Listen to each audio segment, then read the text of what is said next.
আহা মন্ত্রী, আমার এই হুক্কটা দেখে মনে হয় এ জগতে কারোর এরকম হুক্কা নেই। যখন এই হুক্কাটা টানা হয় তখন ধোঁয়াটা বের হয়, মনে হয় যেন মেঘে ঢেকে আছে। বুঝলে মন্ত্রী, এটার স্বাদ যে কি সেটা তুমি বুঝতে পারবে না, আমি বুঝতে পারব। মহারাজ ঠিক বলেছেন, আপনার হুক্কার ধোঁয়ার জন্য আপনার কীর্তির ধোঁয়া। গোপাল, কোথায় তোর বুদ্ধি? রাজার হুক্কার ধোঁয়াতে তোর তো চোখে জল এসে পড়ল। তোর বুদ্ধিটা দেখতে চাই। সে কি গোপাল, তুই কেন চুপ করে আছিস? উত্তর কেন দিচ্ছিস না? তোর চোখে তো জলে ভরে গেল। মন্ত্রী, হা হা হা, আপনার কথাটা অনেক ভালো, কিন্তু আমার মনে হয় মহারাজের হুক্কোর ধোঁয়াটা একটু অদ্ভুত। এই ধোঁয়াতে মনে হয় যেন সবার চোখেই জল চলে আসছে। কেমন যেন মহারাজের হুক্কার ধোঁয়াটা ম্যাজিকের মতন লাগছে না মন্ত্রী? আমার তো তাই মনে হচ্ছে। ও হে গোপাল, মন্ত্রী মশাইকে কি বলছো? আমি তো তোমাদের কথা বুঝতেই পারছি না। আমার হুক্কার ধোঁয়া আবার অদ্ভুত হবে কেন? হুক্কার ধোঁয়া সবারই তো একই থাকে। এটার মধ্যে আবার কি ম্যাজিক কাজ করবে? আর এটার মধ্যে অদ্ভুত হওয়ার আবার কি আছে গোপাল? তুমি একটু পরিষ্কার করে কথা বলো তো। আমি মহারাজ, আমার মনে হয় এই হুক্কার ধোঁয়া আপনার যখন কীর্তির ধোঁয়া। মহারাজ, এই হুক্কার ধোঁয়াটা তাহলে কেন উপরের দিকে উঠে আপনার নাকের দিকে আসছে?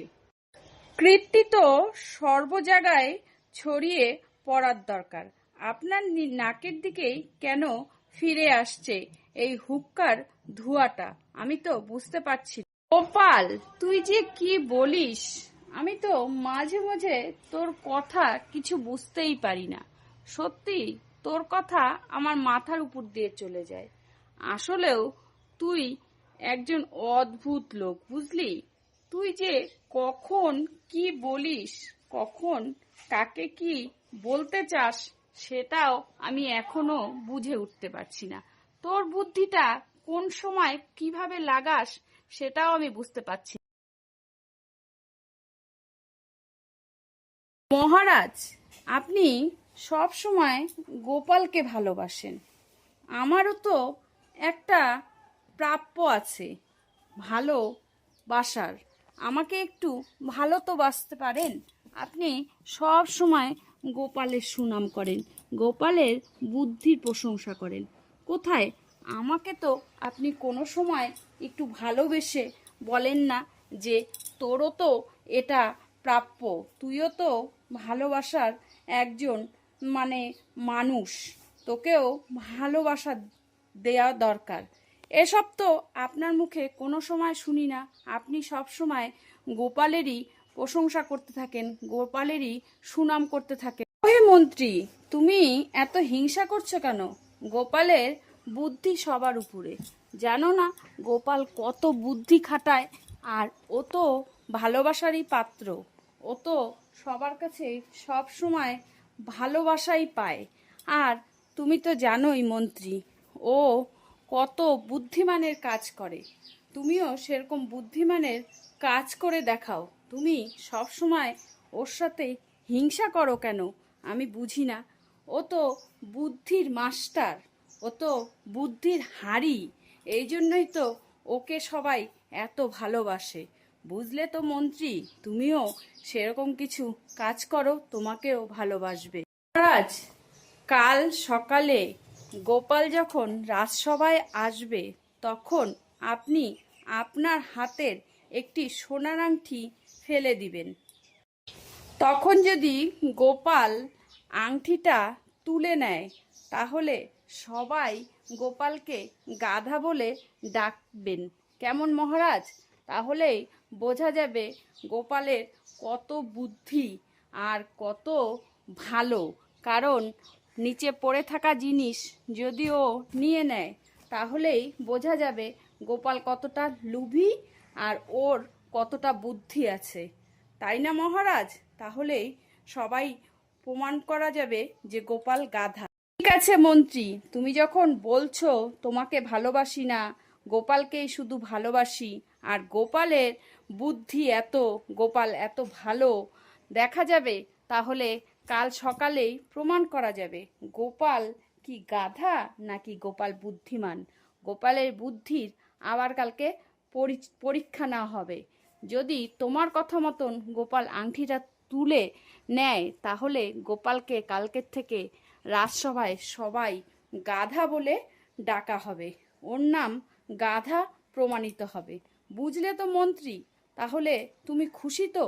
তুমি ভেবো না তোমাকেও আমি ভালোবাসি না, তোমাকেও ভালোবাসি। গোপাল, তুই আজকে কোথায় ঢুকলি রে? তোর তো বুঝে উঠতে পারছি না আজকে যে তুই কোন ফাঁদের মধ্যে ঢুকলি, সেটা আমি তো বুঝেই উঠতে পারছি না রে গোপাল। মহারাজ, আমি তো সব সময় আপনার কাছেই আছি। আপনি যেদিকে তাকাবেন আমি সেদিকেই দেখবেন, আমাকেই পাবেন। আপনি চিন্তা করবেন না, আমি সব সময় আপনার পাশেই থাকবো। গোপাল গাধা, মহারাজার আংটিটা অবশেষে আমি তুলেই নিলাম, আর তুই কি হলি? গাধা প্রমাণিত হলি, বুঝলি তো? দেখ, আসল সময় আমি কিন্তু আংটিটা পেয়ে গেলাম। রাজা, আমি আপনার আংটিটা যখন নিচে পড়েছিল আপনার হাত থেকে তখনই আমি দেখেছিলাম, কিন্তু আমি ভুলেও ওই আংটিটা তুলতে যাইনি। আমি জানি আমি না তুললে মন্ত্রীমশাই তুলবে, আর আমি যদি আংটিটা তুলে ফেলি তাহলে তো আমাকে সবাই গাধা বলবে না। ওই জন্য আমি আর আংটিটা তুলিনি। মহারাজা, কেমন হয়েছে বলেন তো আমার বুদ্ধিটা? আর মন্ত্রীমশাই আংটিটা তুলে নিয়েছে। হ্যাঁ হ্যাঁ মন্ত্রী, অবশেষে দেখলি তো তুই গাধা হলি। গোপালকে গাধা বানাতে চেয়েছিলি, আংটিটা গোপালকে দিয়েই তোলাতে চেয়েছিলি, আর গোপাল তো অবশেষে আংটিটা তুললো না, কারণ গোপাল বুঝে গেছিল আংটিটা নিচে পড়া আছে, তার মানে ওটা তুললেই ও গাধা হয়ে যাবে।